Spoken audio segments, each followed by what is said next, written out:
Hello everybody. Welcome back to Ocarina of Time. I was just about to say Majora's Mask, but that would have been a huge mistake. But what isn't a huge mistake is putting on these iron boots to sink to the bottom of the lake here to try and grab a heart piece. So, how's your cold doing, Goke? I'm not sure if it's a code.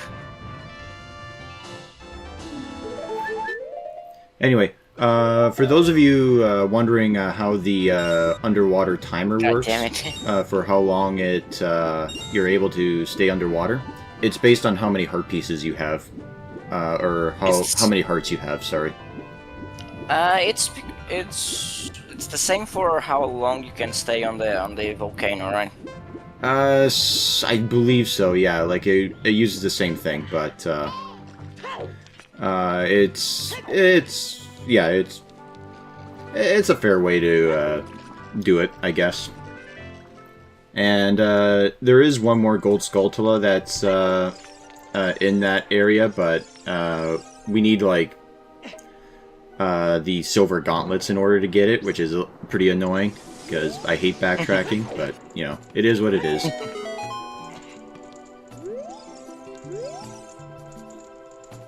Oh, I've come back to life. Time to scoop myself over again. Hello, fat ass.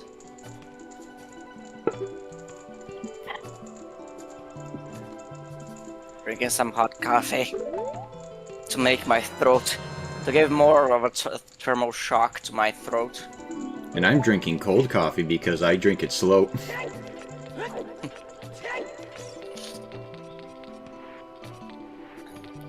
Now give it a dive. Yeah. How about that?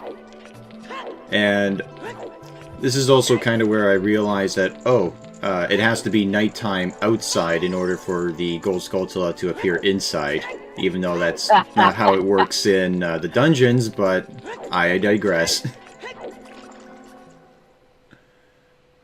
And yeah, you can't play the sun song inside, you have to go outside. In the dungeons, it's the darkness of Ganon. Oh, I'm sure that's the reason for it. Yeah. It's the darkness of evil that summons the creature. Is that actually the reason for it, or is that just... No, I'm making it up. Okay. I mean, it wouldn't surprise me either way, but... Yeah. I don't know if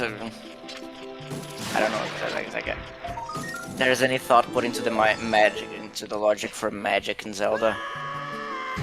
I remember this being fine 7 years ago. But, yeah, what was I going to say? I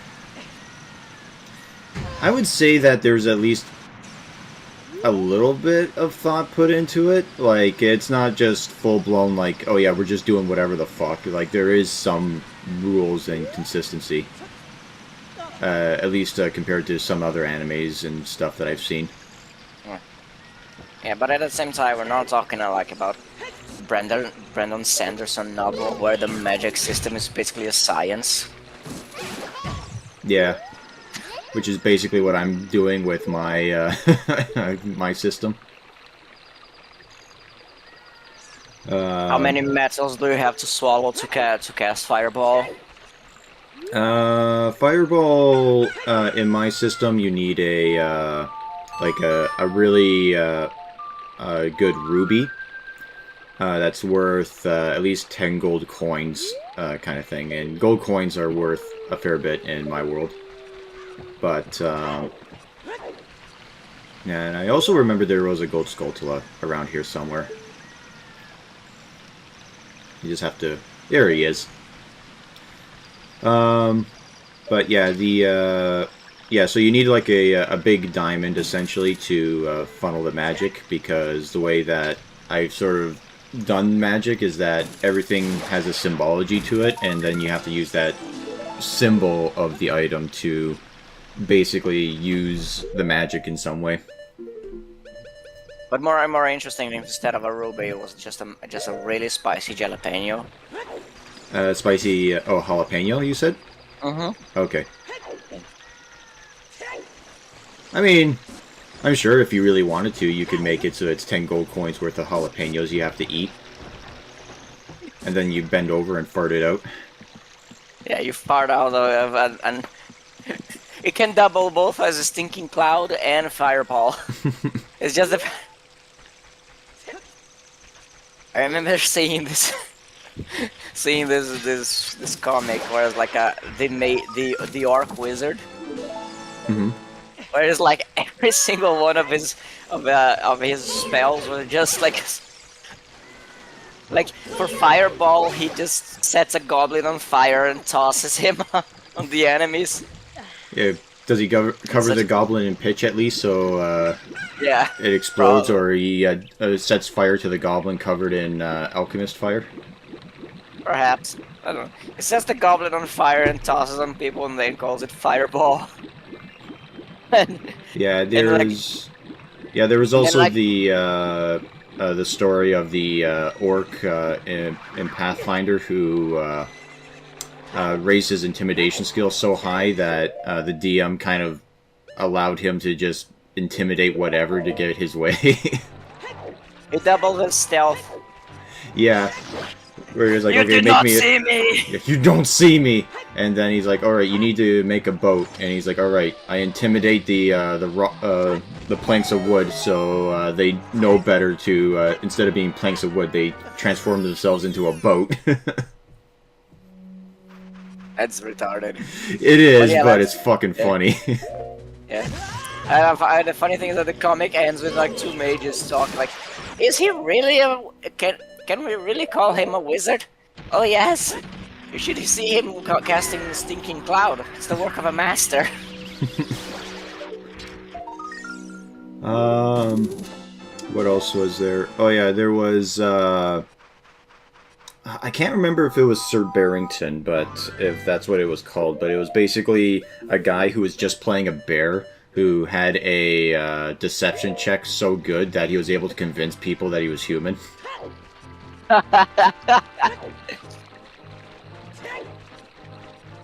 And I think the one time he failed, the guy said, "Wait a minute, that's not a person, that's a bear." And everyone thought he was crazy because he was the only one who failed.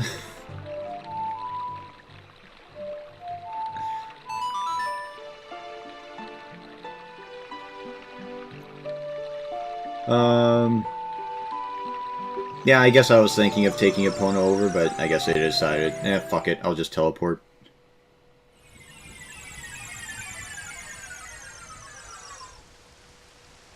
And here we are at sad Lake Helia, where there's not so much water, because I guess Al Gore was right. We should have listened to him. All the water evaporated. Isn't Al Gore's theory that there would be no snow anymore, and it would be just be like like the ice caps would melt and would flood everywhere. Yeah, the ice caps And, would melt and flood everything, but also people said that, oh yeah, the water level is really down during this really hot summer, so therefore global warming. So it's both ways. The ice caps melt, and it's a double-edged sword. Like in one hand, we lose Venice. In the other hand, no more California. So you win some, you lose some. Yeah. There's always a trade-off for these things. You don't watch South Park, do you? No, I don't watch TV, really. Yeah. Yeah, it's been years and years and years since I've really watched South Park, but it's one of those things where it is a good show to watch if you give it the that time to do so, but it's there's this one episode where there was a they were talking about the merits of people who pee in public pools, and they went to a water park and they were sort of discussing it, and Kyle was completely grossed out at the fact that people would pee in public pools, but everyone was kind of cool with it. It's like, yeah, it's just pee. Who gives a shit? But it turns out that the water park was owned by this Italian man, and he said that, oh, it's fine that people pee in the pool because I come from Venice, and everything in Venice is filled with pee. I don't know. It was a good episode.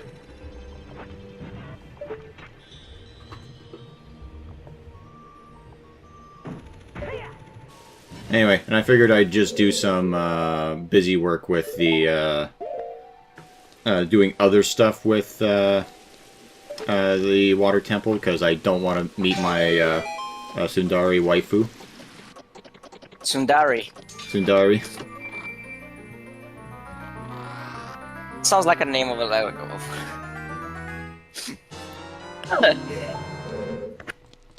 I don't know. Sounds like a name you'd see in a science fiction novel. Well, in science fiction stuff, they always do the whole, like, using another language to try and make things seem more exotic and interesting, when in reality it's just, you know,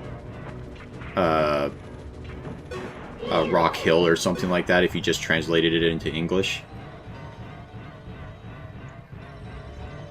I mean, the names of things are never that interesting when you translate it to your language. Well, yeah, I mean, a lot of people tend to forget that. Like, for example, Loch Ness literally means Lake Ness. That's it. You're a terrible man to have me waiting like this. I did not agree to this arrangement. I just wanted your stone, bitch.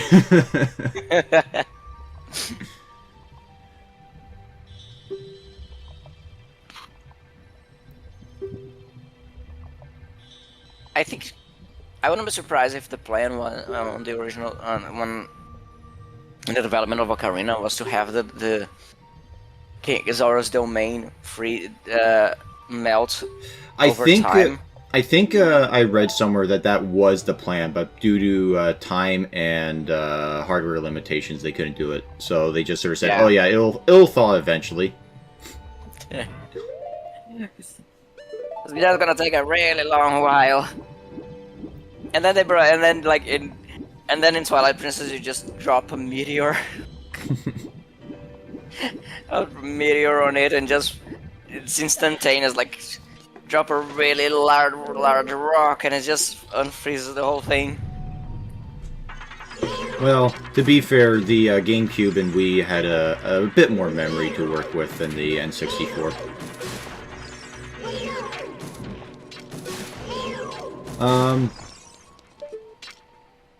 Yeah, no, when you were talking just now about the whole thawing thing, I thought what you were going to say was if there was originally a plan that you could, like, choose your wife in this game or something like that.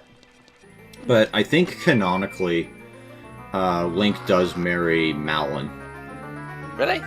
Yeah, because in that timeline, it goes into Twilight Princess, and it explains why he's a farmhand rather than a, whatever. Something else. Or like a knight or a noble.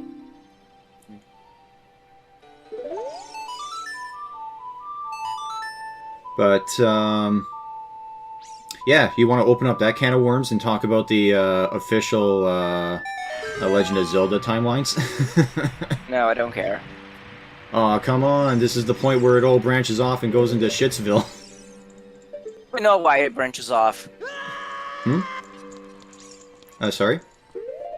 We know why it branches off. You know why, or you don't know? You know, they remember that joke of why there's a third timeline? Yeah, basically, yeah, I know that you showed me the one about Aaron Hansen, Yeah. but, basically... He's the reason why there's a third timeline. Yeah. For those who don't know about the whole Zelda timeline thing, basically, there's...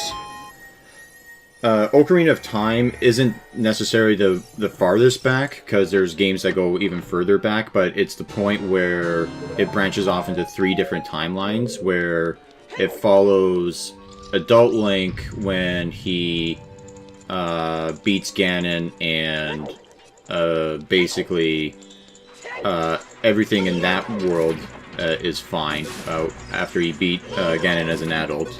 There's the second timeline where Link goes back in time as a kid, and then in the future there's no Link to stop Ganon, so things kind of go to shit from there. And then there's the really dark timeline where at some point in Ocarina of Time, Link dies. And it's the only point in the timeline where there is an option for Link to fail, which is kind of weird. Like, why specifically in Ocarina of Time is the only point where there is a possibility of Link failing? And yeah, which is the thing that no one got, like, as to why, like, no one thought of that as, oh yeah, that's a legitimate idea or a type of timeline. It's just because, you know, you don't play a game to lose, essentially. Unless you're playing I Have No Mouth and I Must Scream. Because that's, like, the only game I can think of where no matter what you do, you lose. I think I have that. I printed the short story to read at some point, and I have it at somewhere here. I haven't read it yet. Yeah, actually, I think I have it as an audiobook, and I should read it, but yeah, you know. it's like 13 pages. It's not even that big. Oh, really? It's that short? Yeah, it's pretty short. I thought it was a bit longer than that, but all right, cool. Yeah, I thought it was like something like a short novel. Yeah, I thought it was going to be like 100 pages, but all right, 13. I think I can squeeze that in.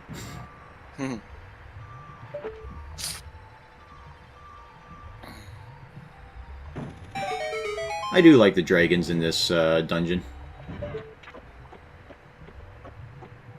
What do you think about them?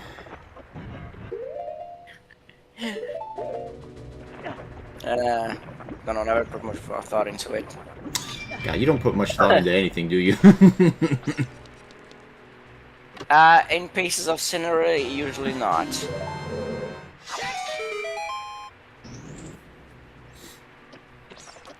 Anyway, so how hard was the water temple for you when you first played it?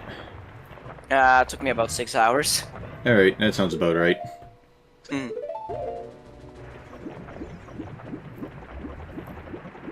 I remember my first time playing it, a bunch of my neighbors came over and we were all having like a bit of a get-together, just sort of playing and just getting through it. And this one fucking guy, who was such a dipshit, fucking accidentally towed the reset button. And it was like, oh, right, well, I guess I have to redo the whole thing over again. Thanks. Was he like? What was it? That he was just playing around with the console and just just stumbled upon the reset button, or just? No, he basically did a stretch and to stretch out his back or whatever, and he accidentally hit it with his big toe, or at least quote, he accidentally hit it, you know. How did you do this? Like I said, he's a fucking idiot. I would imagine that would be a physical impossibility. Like as I said, he stretch in the most convenient way to just knock the reset button on a like. It's not like it's just something you just press. Well, it is on the N64. It is literally just a button you push. But like in the position that it is, it's not necessarily like a. I would imagine it would have to be a conscious thought to do that. That's why I Not put. like That's why I sort of said accidentally and put like air quotes around that. So, you know, he could have been that much of a piece of shit and fucking did it just because we were doing well. But it also could have been that he was genuinely that stupid. And to be fair, he is genuinely that stupid. I really didn't have much respect for him even as a kid. how old was he?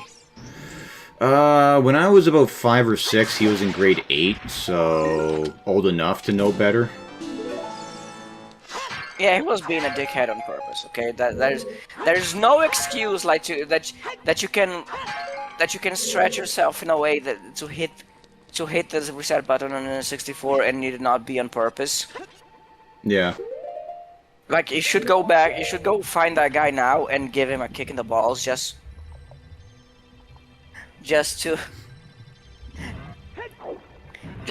tell him you remember.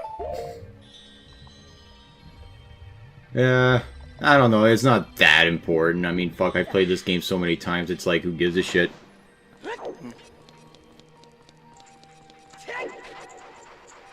But, you a fan of, raising and lowering the water level in this, temple? You know what? I'd say it's probably not. It's not the worst game design temple. Like it's just like the problem with the water temple is that I think people were too used to just doing something in an area and immediately like trying to push it forward, and they didn't realize that to do water temple properly, they had to get one layer of the temple done before they could pass to the other. Because the biggest annoyance I found in this temple are the keys, and that's because like you gotta find as many of you gotta complete as many of one layer of the dungeon before you can climb to the next one. So, and that's the thing that really took people off guard. Mm-hmm. Because you have because if you don't do that, then you miss on keys, and you miss on like stuff and then you have to backtrack a lot, and that's gonna be an annoyance. But when you have that that in mind, when you know about that, and you can, it's actually not that difficult. Yeah. It's not that complex of a dungeon to come to. Like it's not more complex than the other ones. I mean, the water temple in Twilight Princess I find is significantly more annoying because the design there is just confusing. It's like the main area is just circular. So I never know how to orient myself in that dungeon. So I always get lost. Yeah, I think Honestly, the thing that sort of gets a lot of people about this dungeon is that there are a lot of like secret crevices, so to speak, that unless you're like paying attention or really look for them, you won't notice them. Like the area I just escaped from. Yeah, but yeah, I would much rather have this water temple than the one in Twilight Princess. Yeah. Because that one is legitimately annoying. This one, like, I mean, nowadays I could do it no problem. Yeah, and that's where you need the arrows, and also you need the long shot as for that little puzzle, so that's why you can't do Water Temple first. You gotta leave and go back. Unless you glitch your way through. Yeah, but that's cheating. That's not fair.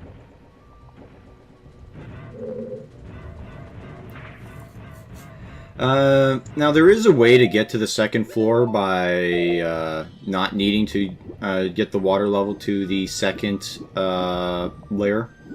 Like if you roll and sort of do a weird jump in just the right way from the top floor. But I haven't been able to do that for a while. I always fuck it up, so. Carol's being a lazy girl. Well, that's And just... and she decided that she needs to be in front of the TV. I mean, that's As just I'm cats in talking. general. They're fat and lazy. She actually got somewhat fatter in the recent months. Yeah, like I said, fat and lazy. Yeah. Still not up to the size of Solomon, though. Solomon is a big chunky boy. You know what's something that's weird that I've noticed about people who own cats? I What? don't know why, but every time when I see a woman who has a cat, they're always this fat piece of shit. But for whatever reason, every cat that I've owned has been, like, medium or skinny. So, I don't know what the fuck women do, but, you know, maybe cut back a little bit on the fucking cat treats. I don't know. I usually put food for my cats twice a day, and Solomon is still fat. So, on the other hand, Duke is, I think, basically as big as Solomon now. He actually might be a bit thicker. Alright. Now, you could use Pharaoh's Wind, but also if you activate... or if you have the Scarecrow song, you can get the nice shortcut here, so you don't have to go through that stupid little side room.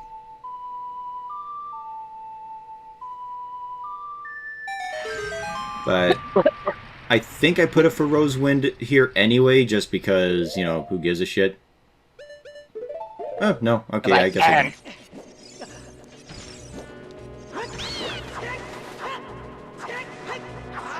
Come on, Mr. Tektite, you little fuck nugget. There you go. Why aren't you using the Z targeting? I don't know. I guess I didn't feel like it. I mean, it's very useful, and I use it a lot, but you don't have to use it in every situation.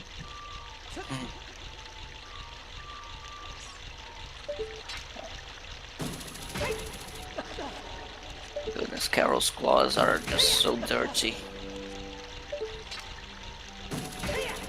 Oh my goodness. She's such a pretty girl. Aren't you the most lovable thing?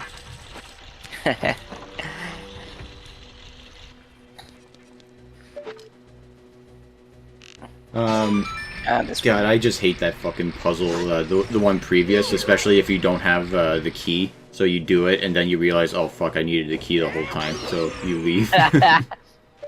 Time to backtrack to the room I missed.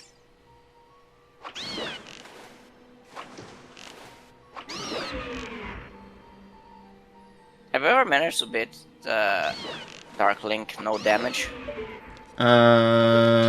Probably not. And unless I did, I abused the shit out of Din's Fire. I always found like really. I think Dark Link should have been the boss of the dungeon. Maybe not this dungeon, but I could see it being done for like maybe the Spirit Temple or Shadow Temple. Although I do like Bongo Bongo.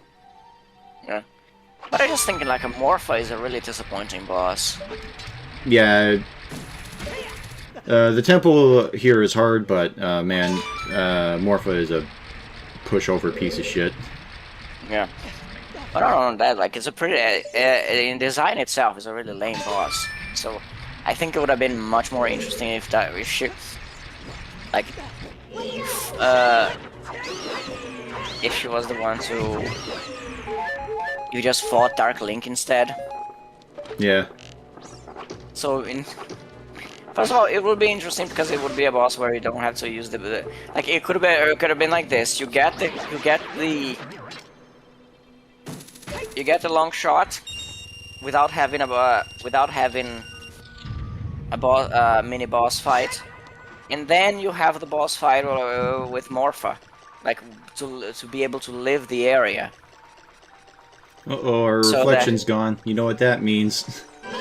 We're a vampire.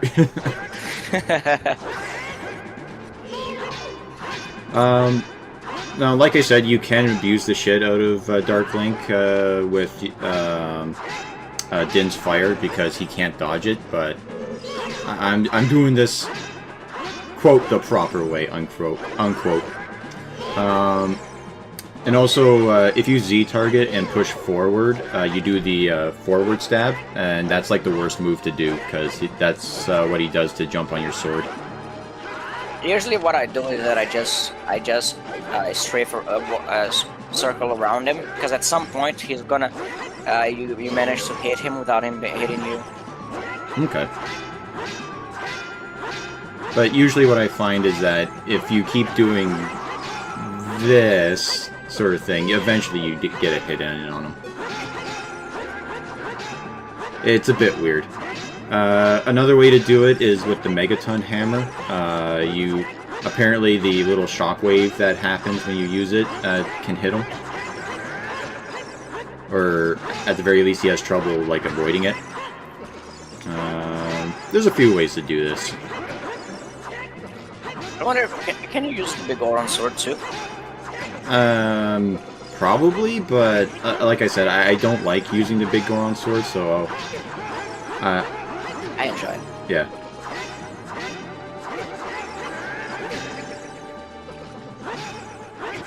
Now here's a question. Have you ever fought Dark Link in Zelda 2? No, I have yet to beat Zelda 2. Okay. Because it's literally the hardest boss fight, unless you know the glitch to sort of win. And then it's the easiest boss fight in the game. So you got those nice two extremes to work with.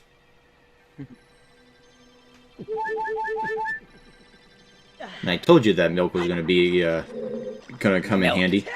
The drink of the champions. Indeed. How else do you think the Mongols took over the world?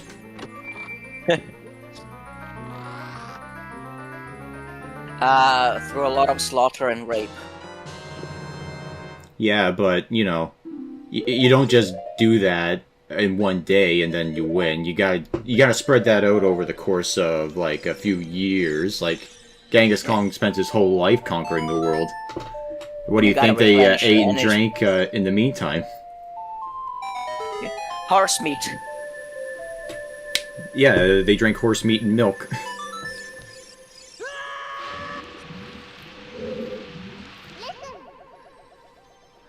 Be careful, don't get swallowed by the vortexes. All it does is just teleport you back to the beginning of this area. It's not that big of a deal, Navi.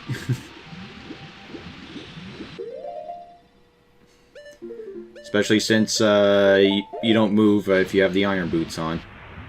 The only reason that the iron boots are annoying here is because of slight angles. You can't.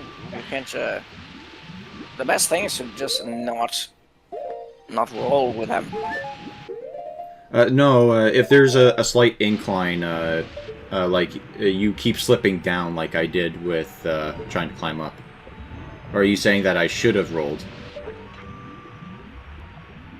No, you should not roll. I'm thinking perhaps the same thing. I'm thinking of that could be the same deal with the ramp in Fire Temple, where if you roll, you just slide back away, slide down anyways. I think that's what you're thinking of, because unless you get the angle just right, I think you just the rolling doesn't really matter. Unless the roll is just enough to get you over.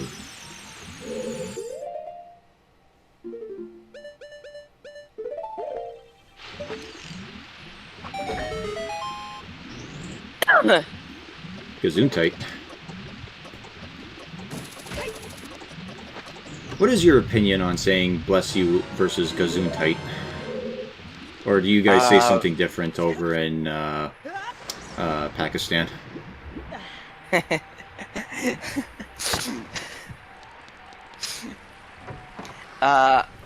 We usually, when someone says Gesundheit, we respond with your mother. Okay. That's usually a fair response if you don't know what to say. But yes, my distaste for the Germans usually compels me to avoid saying Gesundheit. And the German blood in me says I should, so... I knew you were not to be trusted. I bet you eat cabbage raw. I mean... If it was washed, I probably would. I eat lots of things raw. Mostly because I'm not a fan of cooking. I could cook this beef, but... Yeah. Raw beef is great. Let's try the Mongol way. Hey, it worked for the Mongols. Yeah.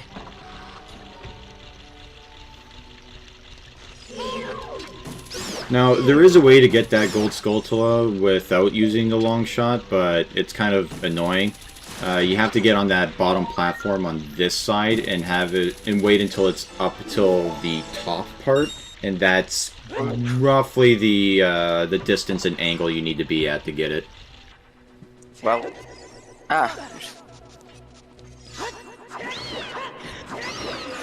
oh dear. I felt like sneezing for a bit. Oh yeah, those are the best sneezes. The one where you have to sneeze and then you don't sneeze. It's great.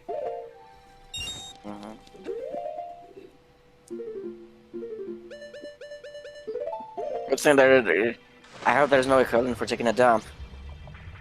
Oh, you said equivalent for taking a dump. Okay. Yeah. I thought you said you had to take a dump, and I was like, oh, come on, you can't wait till the end of the recording. Yeah. I was saying, I hope there's no equivalent to taking a dump. Like, you have to take, you feel like taking a dump, but it never comes out. Yeah, it's called constipation.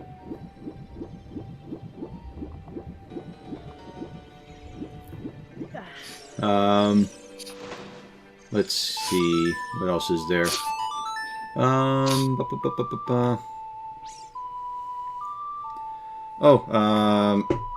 watched a little bit of the Followed show that came out. And... I mean, the first 2 episodes are alright for the most part. No, sorry. I laughed because Carol was meowing very cutely at me. Oh, okay. But yeah, first 2 episodes were decent. I have heard a little bit of some spoilers that happen a bit later that will probably make me change my mind on the show, but, you know, we'll see how bad it is when we get to it. But, sorry, I just tried pulling her hair from my nose. Yeah, it's, my cousin did mention that, you know, sometimes when adapting things, like, you gotta make some changes here and there, which... And some changes are just retarded. Yeah. Like, some changes should not be a thing. And they are only a thing because Bethesda has a massive stick up their asses. Because because the best Fallout games are the ones they didn't make. Well, I mean... I like 3. I think I mentioned this before. It is my favorite Fallout, mostly because it was the first one I played that got me interested in the series. So it's kind of like, you know, I kind of owe it in that regard. Even though I will say that New Vegas is technically better in terms of execution and everything. But I think wasn't New Vegas written by one of the original writers for yeah, it was done by Obsidian Entertainment, which they worked on at least Fallout 2, I believe. Yeah, but I heard that one of the original writers for Fallout was the one that was involved with Fallout with New Vegas. Mm-hmm. So in a way, New Vegas was meant to be the Fallout 3 that never was. What was the original developer? The original developer was Interplay, but Interplay went tits up, and it was sort of a joint project between Interplay and Obsidian for 2. Yeah, the fate of a lot of those legendary developers from the 90s is just die and then the franchises they made into like household names suffer an indignant end. Well, you can thank EA because it wasn't the same thing for the guys who made Thief. Yeah, because I think Thief. I can't remember the company, but now they're owned by Ubisoft, and Ubisoft made the new Thief game, which was fucking garbage from what I've seen and heard. Yeah, apparently it was full of that of that late 2000s edge, where it's like they tried to make this. They tried to make the protagonist this guy, this idealistic an idealistic thief, this guy like who does it because society and whatever. And when the original Garrett was like, I need to pay the bills. Yeah, basically, it's like, hey, thieving is what I'm good at, so that's why I thieve, and yeah, and I need money, and this is what I can do. And There's no apparently, more nothing. apparently they tried making the new one into basically this Robin Hood / Batman character, and it's like, no, please stop. Stop! Why are you retarded? Like, it doesn't need to be this way. But yeah. Let me actually check out who made the original Thief. It was like some nobody company that originally made like flight simulators.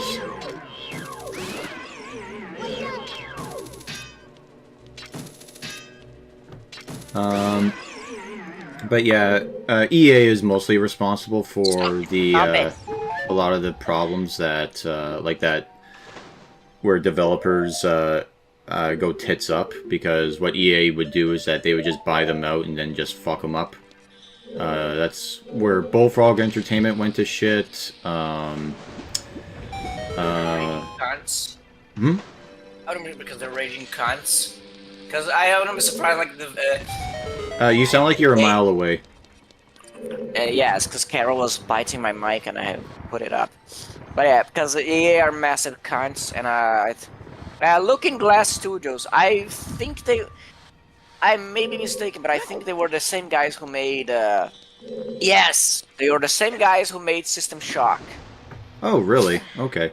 I thought Yeah, System no, Shock was made by some other company. Like, I know it was done by the same people who did BioShock, but I thought. No, BioShock is like a spiritual successor. No, I thought it was made by the same people. Or at least the same creator was on board for all of them. Yeah. Carol. But, anyway. Notable productions of By Looking Glass include Ultima Underworld, System Shock, and Thief series.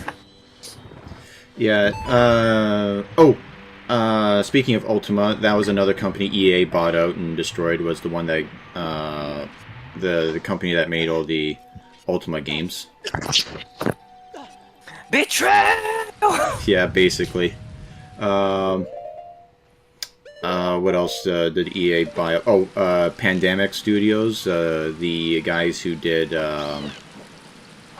fuck, what did they do? I know people liked them, but I don't remember them doing a whole lot. They did Mercenaries, and that was about it. What did Bullfrog do? That was what Peter Molyneux's company originally was. So that's where all the good games came from, like Theme Park and Syndicate and like stuff like that. Simulator games. Sorry, what games? Simulator games. Yeah, he did a lot of simulator games. But yeah, like I said, it's just he. Then Peter Molyneux just went off the deep end and thought Fable was going to be the greatest thing that humanity has ever witnessed ever. So, and boy, howdy, did he turn out to be wrong about that. I always I sometimes wonder what the deal with Peter Molyneux was. It's just he was always too ambitious, but never competent. Was he always you think too ambitious, but not competent enough to realize his shortcomings, or was he like so full of himself that he... I think it's more along the lines he was probably too full of himself, because when it comes to like his earlier games, there might be an argument there as to why he wasn't so gung-ho and like really trying to sell it up as the greatest thing ever every time, was because he it could have been a case of hardware limitations. So he sort of said like, okay, this is what I can do, what can I do within these parameters. And when Fable was being released, obviously more memory and more things to work with kind of thing, so he thought he could just do everything. Which is always the big mistake that a lot of developers make. They think that just because you get twice as much hardware to work with, that means you can do 4 times the amount that you normally could. Spoiler, you can't.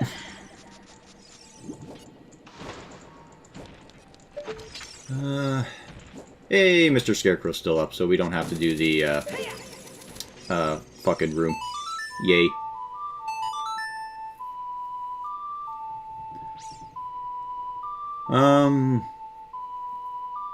Oh, did you ever get a chance to watch that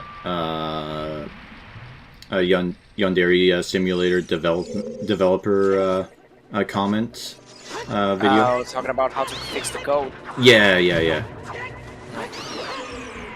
I did, but it was generally not that interesting, to be honest.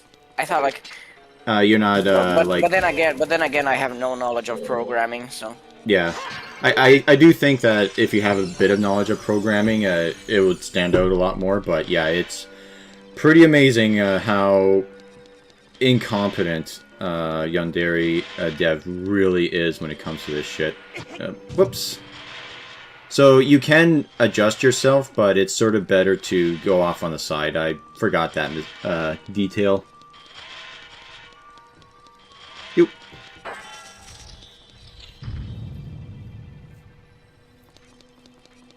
And here we are, probably the worst boss in the game. And also, I don't know what really makes this not normal water, because that's what Navi was about to say, is that be careful, this isn't normal water. But you can still swim in it and do things in it, it's just... It's water from Flint, Michigan. It could also be water from Brisbane in Australia. I heard that water is fucking atrocious.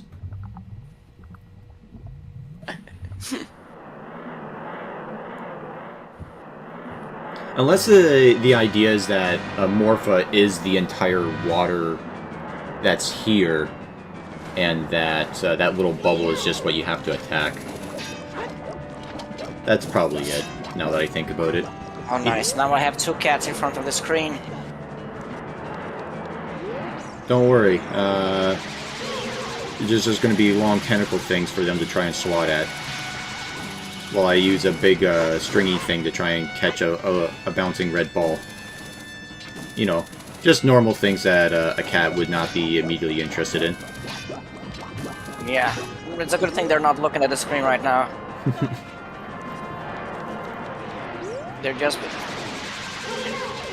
Carol is very aggressively grooming Calvin. Okay. Well, you won the worst way possible, didn't you? Yeah, I really wanted to get that jump attack in.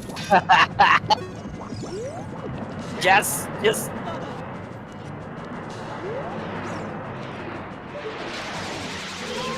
Usually what I do is that I just drag Morph all the way to the corner and stab her to death there. Yeah, that is a way of doing corner. it, but I've never done it, so I don't really know how to do it. Like, you just keep hook shotting her until she's at a corner, and then you can just lock her there, like stun lock her. oh, okay. Yeah.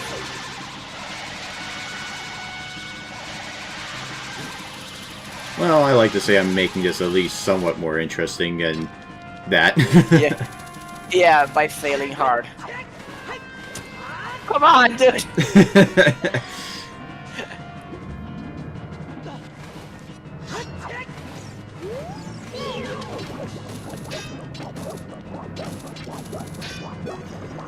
No, the only thing that's really annoying about it is just that the hook shot does have that projectile that you have to like account for, so it's not like an instantaneous thing like with the arrow.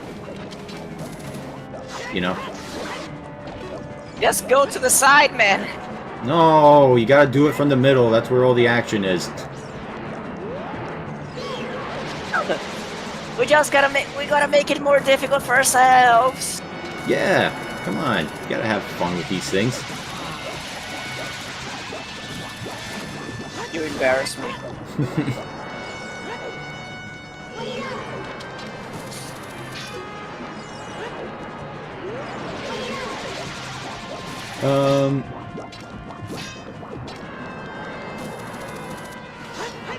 Oh, come on! That was bullshit. She went through the fucking floor.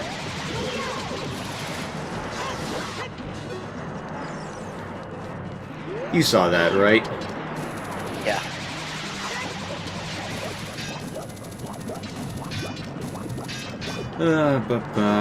Let's see.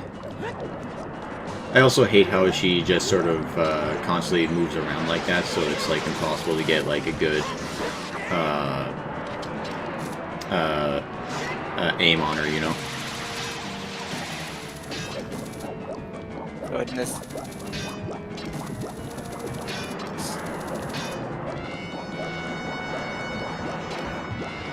Actually, now that I think about it, I wonder if arrows would work.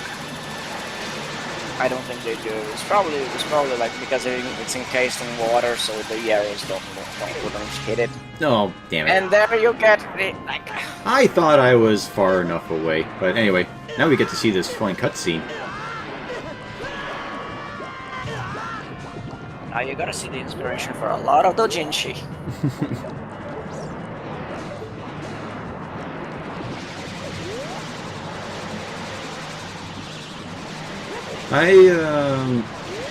You know, there's probably a lot of women that enjoy making fanfic of Link as a submissive twink. Yes, I'm well aware of that because they do that with everything. You spend 10 seconds on DeviantArt and you know that. You know the depravity of the female kind. I think one of my favorite memes that I've seen is like how there was this a woman who was saying like, oh yeah, this is sexual objectification. It shows like a hot woman who's like in her 20s, and then it shows the same girl going goo goo gaga over one of the JoJo characters, and it says JoJo character canonically is like 17.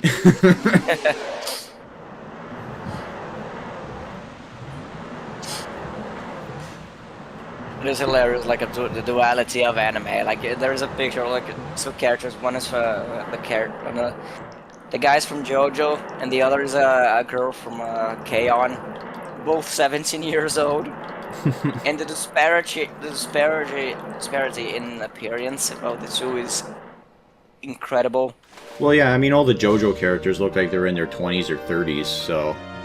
Yeah, they look like they're in their late 20s, and they have spent the last 10 years of their lives pumping all the steroids. Yeah.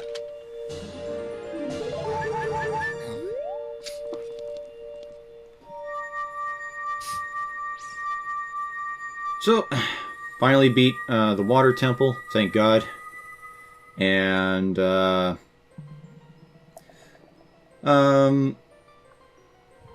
I was thinking of doing some streaming sometime, but you said you wanted to do the Morrowind 3 like dual stream thing, right? Yeah, I think it would be fun. Yeah, alright. But I think you also mentioned that you were interested in doing Fable, and you wanted me to like guide you through it or something like that. That could be a thing. Yeah, so I guess that would be the question is, would you stream it and then I do the stream recording on my end, or would you do it on your end? And it's better to have you deal with that, because I haven't done it ever. Oh,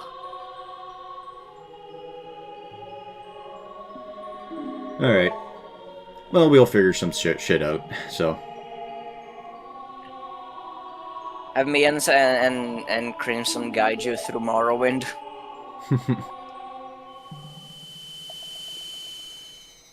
Don't worry, I'll just do the same thing as I did before. Make a mage pull up my sword and try and attack a skeleton and die to it because I keep missing. I think doing a mage in any of these RPGs for the first time is a very silly idea. Oh, but I like my wizards. Yeah. If you see Sheik, please give him my thanks, okay? Which is funny because in the next scene we do meet Sheik, and it does imply that Link passed that message along. So.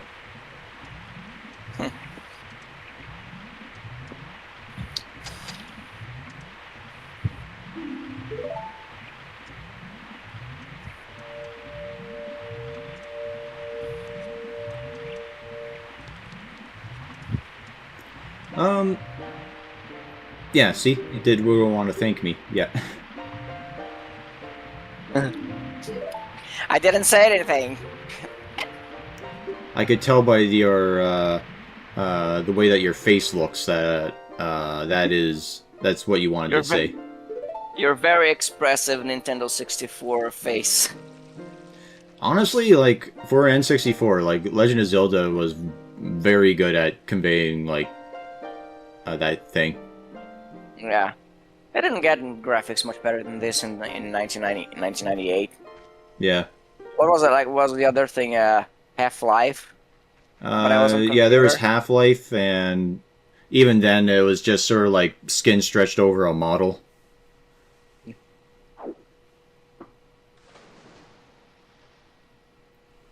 And with that, that is the end of the video. So, hope you guys enjoyed, and we'll see you all next time.